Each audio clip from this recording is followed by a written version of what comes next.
Hello everyone, welcome back to a brand new video, a brand new review, and today we are taking a look at the Nike Daybreak Type in the Barely Vault colorway.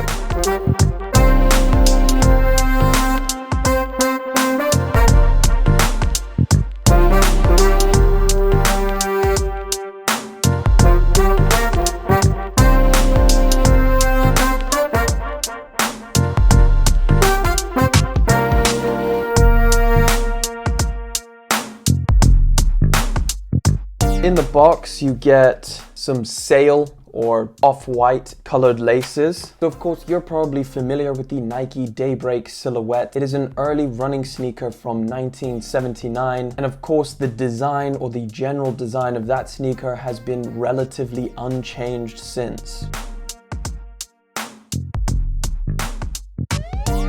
Now, of course, we have seen a few different versions of the Daybreak model, like the Sacai LDV waffle, and of course the Undercover Collab. This silhouette is not a collaboration, however, it is part of Nike's N354 program.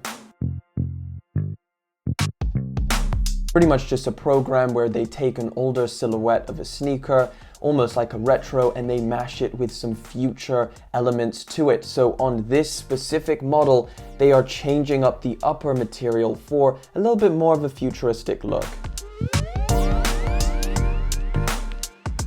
Just looking at this sneaker, you can immediately see it is pretty different from the OG Daybreak model. This specific colorway is called the Barely Vault colorway, and that is mainly due to this Vault green that you see on the main portion of the upper in this mesh material.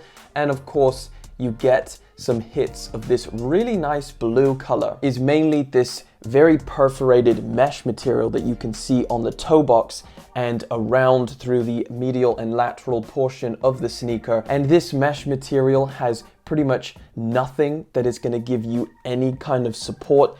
It's very, very thin. It is pretty much just like a fishnet material. And that structure, especially around the toe box, you really notice when you're wearing it.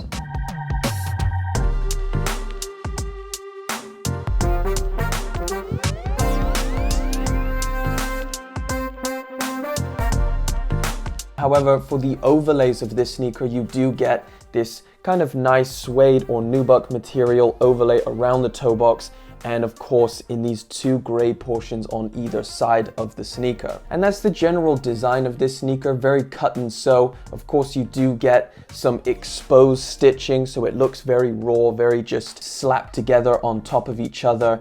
And of course, you get this very delicately sewn Nike swoosh on either side of the sneaker, which is okay. And then moving to the back of the shoe, you get this exterior heel counter, which of course is going to give you that support.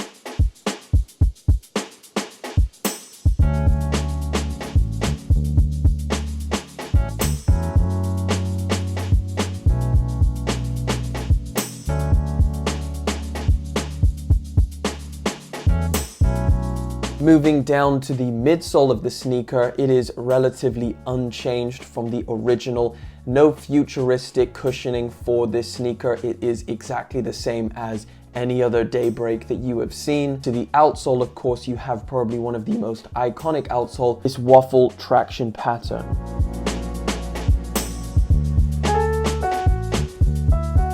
But I do think that the colorway is really nice. However, this material and the general structure of this shoe is really not great. Feels like it has nothing to it. If you wear this sneaker for a while, I can see the top of this easily tearing. Now, thankfully, you're not paying that much for this sneaker. It does retail for £80 or $90 if you are in the US. In terms of the comfortability of this sneaker, it's nothing amazing.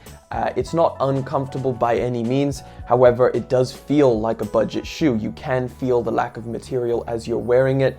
You can feel like there's not that much support, but that is pretty much it for this video. Thank you so much for watching, and I do have loads of really good sneakers coming in that I'm going to be dropping reviews on real soon, so make sure you subscribe to the channel. And of course, that giveaway is still in the pipeline. I am working on it, and more information on that will be out soon. So thank you for subscribing, sticking around, and of course, I will see you in the next video. And until then,